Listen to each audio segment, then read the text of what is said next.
जब कोई स्त्री माँ बनती है तो वो सिर्फ एक शरीर नहीं बनाती, वो एक आत्मा को आकार देती है। माँ बनना गर्भवती होने से शुरू नहीं होता। वो यात्रा तो उस सोच से शुरू होती है जब एक स्त्री पहली बार अपने भीतर किसी जीवन की कल्पना करती है। जब वो मन ही मन कहती है, अब मैं माँ बनना चाहती हूँ। और बस यही से शुरू होता है गर्भ संस्कार, एक ऐसी अदृश्य विद्या जो माँ और शिशु के बीच एक सेतु बनती है, संवेदनाओं का, ऊर्जा का और संस्कारों का सेतु। लेकिन क्या यह सिर्फ एक परंपरा है या इसके पीछे कोई वैज्ञानिक आधार भी है? क्या ये सिर्फ धार्मिक आस्था है या शिशु के भविष्य की एक सच्ची तैयारी? इन सवालों के जवाब आपको इस पूरी यात्रा में मिलेंगे और शायद आप खुद भी कुछ ऐसा महसूस करेंगी जो शब्दों से कहीं ज्यादा गहरा होगा। गर्भ यानी गर्भ, वो जगह है जहाँ जीवन पलता है, और संस्कार यानी संस्कार, वो ऊर्जा जो जीवन को दिशा देती है। इन दोनों को जोड़ दो तो बनता है गर्भ संस्कार, यानी गर्भ के अंदर ही एक ऐसा वातावरण बनाना जहां शिशु जन्म से पहले ही अच्छा सुन सके, अच्छा सोच सके और अच्छा बन सके। ये कोई बात की तैयारी नहीं है, बल्कि ये माँ के विचारों से ही शिशु का मन, उसका स्वभाव और उसका भविष्य आकार लेने लगता है। क्या आपको लगता है कि गर्भ में पल रहा शिशु कुछ महसूस कर सकता है? अगर आपको इस पर शक है तो सुनिए विज्ञान क्या कहता है। गर्भस्थ शिशु चौथे महीने से ही ध्वनि को सुन सकता है। माँ की आवाज, उसके आसपास की ध्वनियां धीरे धीरे उस तक पहुंचने लगती हैं, और 5वें महीने तक आते आते वह माँ की भावनाओं पर भी प्रतिक्रिया देने लगता है। यानी अगर माँ तनाव में है तो गर्भ में वह भी बेचैनी से हलचल करता है, और अगर माँ शांत है तो शिशु भी गहराई से उस शांति को महसूस करता है। यही तो है वह समय जब माँ के विचार, माँ की भावनाएं, यहाँ तक कि माँ के कर्म भी धीरे धीरे उतरने लगते हैं उस नन्ही आत्मा की गहराई में। यही तो है गर्भ संस्कार, एक माँ की वह अदृश्य पाठशाला जहाँ बच्चा पढ़ना शुरू करता है। ना कोई किताब होती है, ना कोई क्लासरूम, ना ही कोई बोले जाने वाले शब्द। वहां होती है सिर्फ भावनाएं। माँ के भीतर की हर अनुभूति, हर स्पर्श, हर विचार उस बच्चे के भीतर उतरता चला जाता है, जैसे कोई नदी चुपचाप बिना शोर किए अपने किनारों को जीवन दे रही हो। क्या आप मानते हैं कि गर्भ में बच्चा कुछ सीख सकता है? अगर नहीं तो बस एक बार महाभारत की ये कहानी सुनिए। एक बार श्री कृष्ण अपनी बहन सुभद्रा को युद्ध की रणनीति समझा रहे थे। सुभद्रा गर्भवती थी और उनका बेटा अभिमन्यु उसी गर्भ में पल रहा था।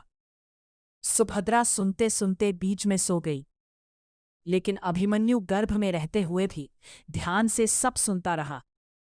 उसने चक्रव्यूह को तोड़ने की पूरी योजना समझ ली। एक एक चरण, एक एक दिशा, सब कुछ वो सीख गया।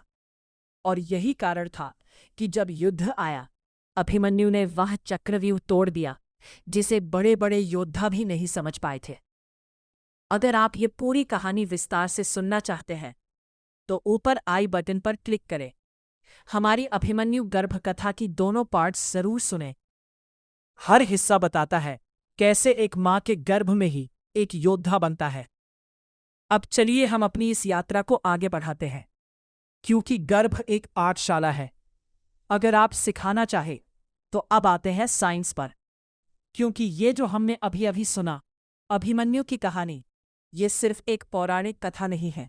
आज की आधुनिक साइंस भी यही कहती है कि गर्भ में पल रहा शिशु सिर्फ जी नहीं रहा होता, वो सीख रहा होता। एक अंतर्राष्ट्रीय रिसर्च में ये सामने आया है कि जिन माँओं ने गर्भ संस्कार की परंपरा अपनाई, रोज शांत संगीत सुना, सकारात्मक विचारों पर ध्यान दिया और अपने गर्भस्थ शिशु से रोज संवाद किया, उनके बच्चे जन्म के बाद ज्यादा शांत थे, उनकी नींद बेहतर थी और वह भावनात्मक रूप से स्थिर पाए गए।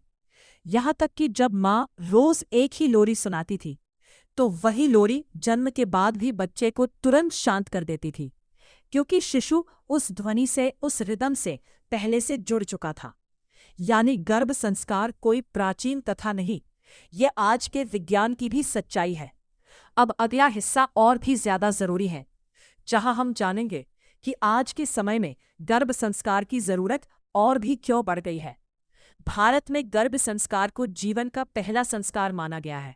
गर्भाधान संस्कार 16 प्रमुख संस्कारों में सबसे पहला, जिसे शास्त्रों ने एक माँ की पहली साधना कहा है। मनुस्मृति, आयुर्वेद और गर्भोपनिषद, इन सब में गर्भ संस्कार की विस्तृत चर्चा मिलती है। वहां सिर्फ शरीर की नहीं, बल्कि आत्मा की तैयारी की बात की गई है। आंखें बंद नहीं करती, वो अपने भीतर पल रही आत्मा से जुड़ती है। जब माँ प्रार्थना करती है तो वो सिर्फ ईश्वर से नहीं, बल्कि अपने गर्भ के ब्रह्मांड से संवाद करती है।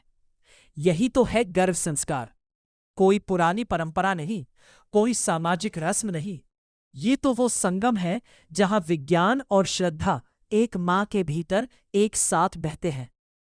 जब कोई इमारत बनती है तो उसकी नींव सबसे जरूरी होती है। ठीक वैसे ही जब माँ के गर्भ में एक बच्चा पल रहा होता है तो उसकी नींव बनते हैं माँ के संस्कार। गर्भ संस्कार 5 बातों पर टिका होता है। आइए एक एक करके इन्हें महसूस करते हैं। नंबर 1, माँ के विचार। जो माँ सोचती है वही उसके बच्चे की सोच बनती है।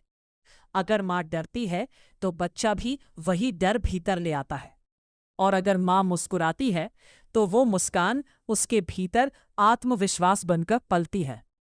तो सुबह उठते हैं ही बस अपनी हथेली पेट पर रखिए और अपने बच्चे से 3 बातें कहिए। तू शांत है, तू बुद्धिमान है, तू प्रेम से भरा हुआ है। नंबर 2, संगीत और ध्वनि। गर्भ में शब्दों का नहीं, ध्वनि का असर होता है। बांसुरी, ओम मंत्र, ये सब गर्भ में कंपन लाते हैं। आप सिर्फ इतना कीजिए, हर दिन 10 मिनट शांत संगीत सुनिए या फिर कोई मीठी लोरी। नंबर 3, माँ और बच्चे का संवाद। जब आप अपने गर्भ से बात करती हैं तो वो सिर्फ आवाज नहीं होती, संस्कार होते हैं। हर रात सिर्फ 2 मिनट आंखें बंद करके बच्चे से कुछ कहिए।